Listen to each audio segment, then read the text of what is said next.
व्यक्तित्व विकास शिविर में उपस्थित सभी ज्येष्ठ श्रेष्ठ साथीगण, आज हम उद्यमशीलता पर चर्चा करना चाहेंगे, क्योंकि वर्तमान में इस देश को कठोर परिश्रम, उद्यमशीलता और कठोर मेहनत के बलबूते पर ही हम महाशक्ति की ओर आगे बढ़ा सकते हैं। प्रत्येक भारतीय को इस ओर बढ़ाने के लिए हमें भी गहरा उद्यम करना पड़ेगा। अंग्रेज़ों ने जब हमारे देश पर शासन किया तब कई भ्रांत धारणाएं उन्होंने यहाँ फैलाई। उसमें से एक ये थी कि हिंदुस्तान उष्ण देश होने के कारण यहाँ के लोगों का आलसी होना नितांत स्वाभाविक है, सहज है। यहाँ सदैव कड़ाके की धूप रहती है, पसीना आता है, न घर में बैठ सकते हैं न बाहर ही निकल सकते हैं, निरंतर नींद आती रहती है और हिंदुस्तान के लोग सदा सुस्त रहते हैं, ऊँघते रहते हैं, नींद और आलस से घिरे रहते हैं। और ये स्वाभाविक ही है, क्योंकि यहाँ की जलवायु उष्ण है। यहाँ की जलवायु में एक ही फसल भरपूर आती है और वह है आलस, आलस, केवल आलस।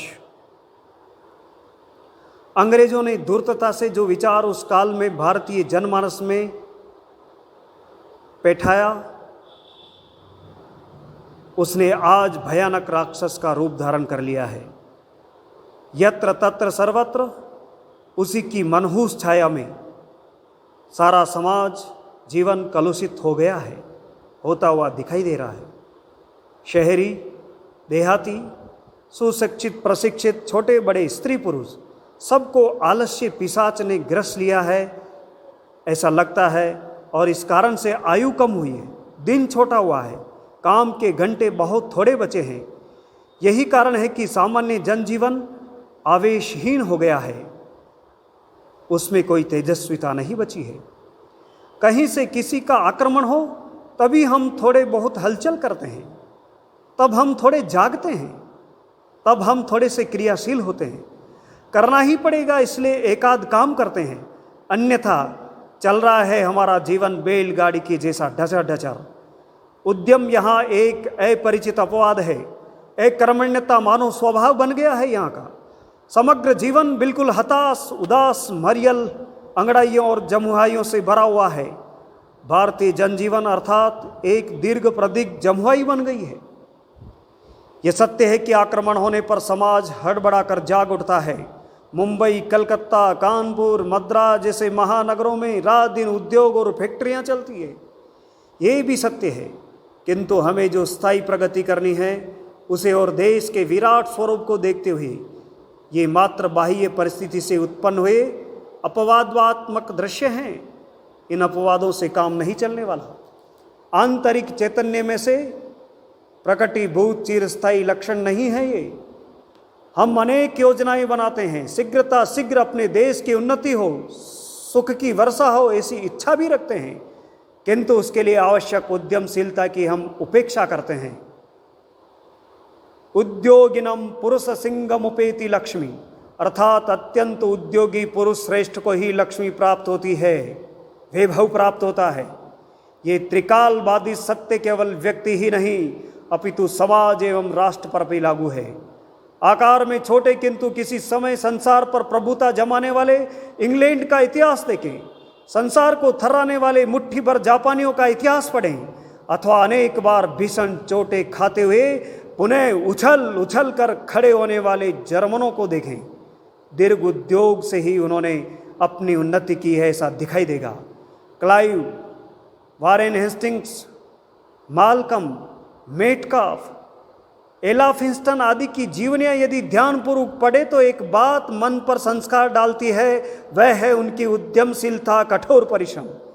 देश पराया, भाषा पराई, रीति रिवाज भिन्न, कितनी ही बाधाएं थी, किंतु उन्होंने डट कर परिश्रम किया और परिस्थिति को मात दी। यहाँ की भाषाएं सीखी, रीति रिवाज समझ लिए, कभी प्रशासनिक तो कभी सैनिक, सब प्रकार के काम किए उन्होंने। इसी में से उन्हें साम्राज्य मिला। अकारण राज्य जाते नहीं, फोकट में साम्राज्य मिलते नहीं। हमारा राज्य गया वह कुछ कारणों से गया, अंग्रेजों को राज्य मिला वह भी कुछ कारणों से मिला। उद्यम है साहसम धैर्यम बुद्धि शक्ति पराक्रम है, एतानि यत्र वर्तन्ते तत्र देव है प्रसीदति। अर्थात उद्यम, साहस, धैर्य, बुद्धि, शक्ति, पराक्रम जहाँ होते हैं वहीं देवता प्रसन्न होते हैं। भगवान भी ऐसे लोगों की सहायता करता है। अपने राष्ट्र पर देवता प्रसन्न हो यदि हम चाहते हो तो उपयुक्त गुण संपदा का भोग अपने देवता को चढ़ाना होगा। इस गुणमाला में सर्वप्रथम और आधारभूत गुण है उद्यमशीलता, केवल उद्यमशीलता।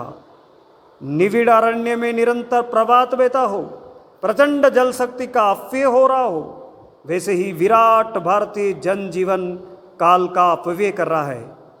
न जाने दो एक भी क्षण व्यर्थ, ऐसा समर्थ रामदास स्वामी ने कहा था, जो छत्रपति शिवाजी के गुरु थे। यहाँ तो हजारों लोगों के हजारों क्षण व्यर्थ ही जा रहे हैं।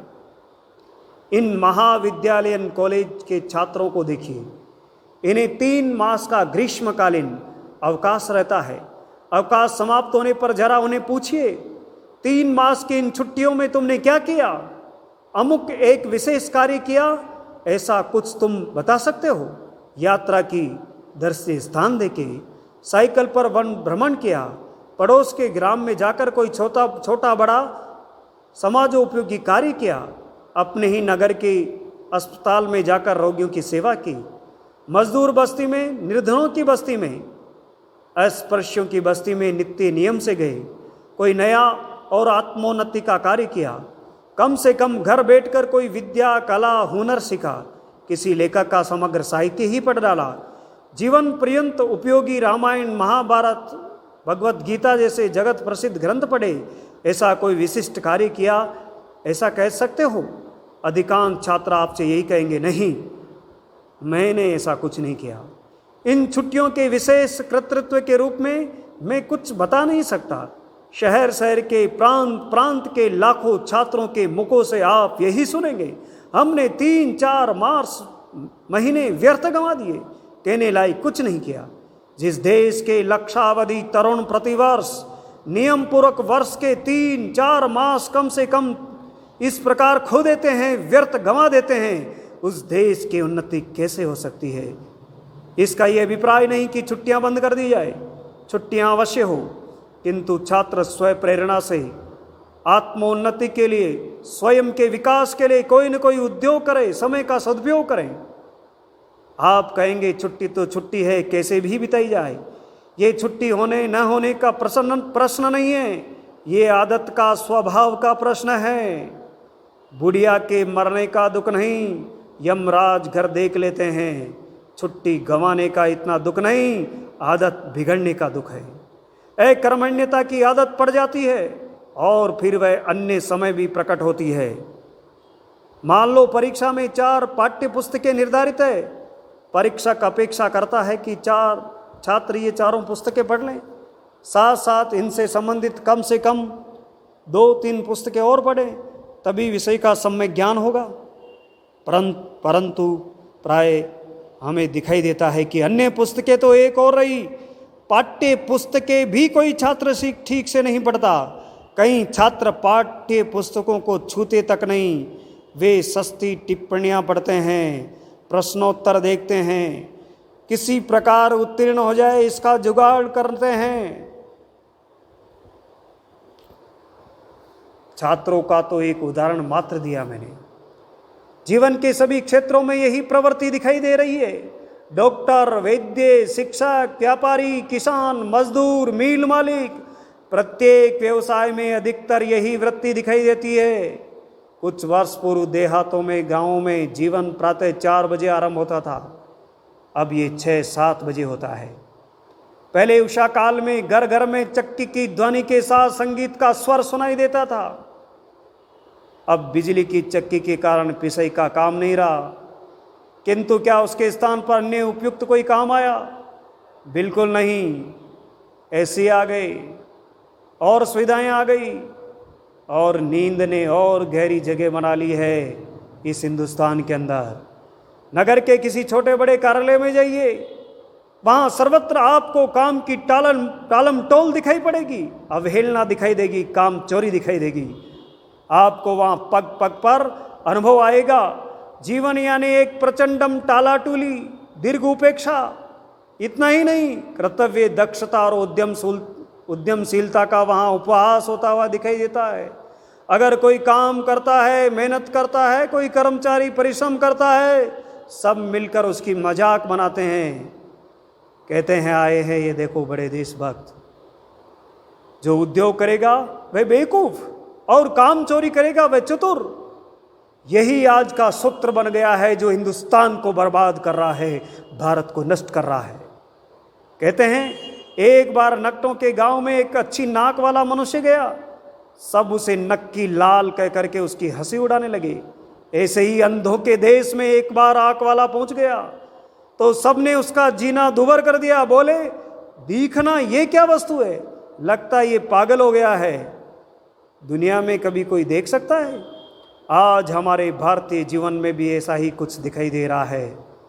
टालम टोल करने वाले, काम को अटकाने वाले, तिकड़मबाज, वो हिंदुस्तान के अंदर प्रतिष्ठा प्राप्त कर रहे हैं। यही देश का सबसे बड़ा दुर्भाग्य है, इसको हमें ठीक से समझना पड़ेगा। प्राचीन काल में हमारे देश में मुफ्त लंगर लगाते थे, किंतु कोई आत्मसम्मान वाला मनुष्य वहाँ भोजन नहीं करता था। इतना ही नहीं, प्याऊ पर पानी भी लोग नहीं पीते थे। समाज की सर्वमान्य धारणा थी कि किसी भी निःशुल्क सेवा का हमें फायदा नहीं उठाना चाहिए। पूर्व काल में लोग गर्व के साथ कहते थे, पसीना बहाकर कमाया हुआ पैसा है मेरा, हराम का नहीं। पसीना बहाना, मेहनत करना उस समय अच्छी बात समझी जाती थी। आज यदि हम विविध क्षेत्रों के लोगों का वार्तालाप सुने तो अभिमान से भरी उल्टी बातें दिखाई पड़ेगी। कहलाता है विद्यार्थी पर विद्यार्जन करने में आनंद और गर्व का अनुभव करता है। कहलाता है आरक्षी पर रक्षण भक्षण मानो उसका प्रमुख लक्षण हो गया है। हम कितना कम पढ़ाते हैं ये शिक्षक और प्राध्यापकों के गर्व का विषय बन गया है। क्लर्क भी वही करता है, अन्य नए कार्यालयों के छोटे बड़े अधिकारी भी वही करते हैं, व्यापारी भी वही करता है। पैसे पूरे लेना है, कचरा बांध देता है, उत्तम वस्तु देने को चिंता नहीं करता, क्योंकि आज का सूत्र है टालम टोल करेगा वही चतुर, वही होशियार। कोई काम न करना आज आत्मश्लाघा और प्रशंसा का विषय बना है। काम करना और फोकट का खाना आज चातुर्य का लक्षण माना जाने लगा है। घूसखोरी, चोरी, धूर्तता, ये सब इसी विश्व वृक्ष के फूल और फल है। उद्योग करने का दम नहीं, पर काम तो होना ही चाहिए, ऐश्वर्य तो प्राप्त होना ही चाहिए। फिर मनुष्य वाम मार्ग का अवलंबन करता है। मनुष्य का शरीर और मन यदि उद्योग में मग्न हो तो जीवन में अपने आप व्यवस्था और सौंदर्य की निर्मित होती है। मन और शरीर यदि निरुद्योगी हो तो उनमें कुप्रवृत्तियाँ प्रवृत्तियाँ अपना अधिष्ठान जमा लेती है। काम के घंटे कम हो और मजदूरी अधिक मिले, इस हेतु कार्य करने वाली अनेक संस्थाएं आज देश में हैं। नारे लगा रही है रघुपति राघव राजा राम, पूरा वेतन आधा काम। आज नारे लगा रहे हैं चाहे जो मजबूरी हो, हमारी मांगे पूरी हो, परंतु उद्यमशीलता, कर्तव्य दक्षता और कार्यकुशलता बढ़े। इस हेतु निस्वार्थ बुद्धि एवं देश हितैषी दृष्टि के प्रयत्न होने चाहिए। इस ओर अधिकांश सुविद्य और सुविचारी जनों का भी दुर्भाग्य से ध्यान नहीं है। अंत में मैं आपका ध्यान इस ओर खींचना चाहता हूँ कि यदि हम चाहते हैं कि हमारे समाज की उन्नति हो,